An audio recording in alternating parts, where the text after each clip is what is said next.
Այսօր կփորձարկենք իմ սերնդի համովները։ Եվ բնականաբար առաջինը կսկսենք հուբա-բուբայից։ Մանկության հոտ։ Այս փոքրիկ երջանկության համար ես վճարել եմ 1290 դրամ եւ մի քիչ նեղված եմ։ Լուրջ եմ ասում, սա աշխարհի ամենահամով ծամոնն է։ Իրա միակ մինուսը նրանում է, որ ինքը ահավոր թանկ արժի հիմա։ Այն ժամանակ շատ էժան էր։ Հաջորդը կփորձենք այս աչք ժելեն։ Պրոբույեմ։ Իհարկե փոքր ժամանակ հենց այս ֆիրմայինը չէինք առնում, դպրոցից տուն գալու ճանապարհին բուտկաներ կար, այդ բուտկայից 50 դրամով առնում էինք, բայց համարյա նույն համն էր։ Հաջորդ մանկության համար այս չոկոբոյի երկու արտադրանքներն են։ Հիմնական սա մաման առնում էր այն ժամանակ, երբ որ ես բարձր գնահատական էի ստանում, որովհետև շատ էի սիրում, ոնց որ սա իմ համար ստիմուլ լիներ։ Հա, մեկ էլ նշեմ, որ իրա վրայի շոկոլադը շատ որակով ու շատ համով շոկոլադ է։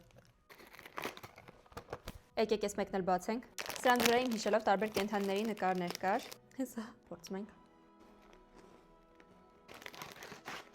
Այս մեկը вообще հրաշք է։ Քանի որ վիդեոն երկար ստացվեց, եկեք գնանք սրանք մաս երկուսում փորձենք։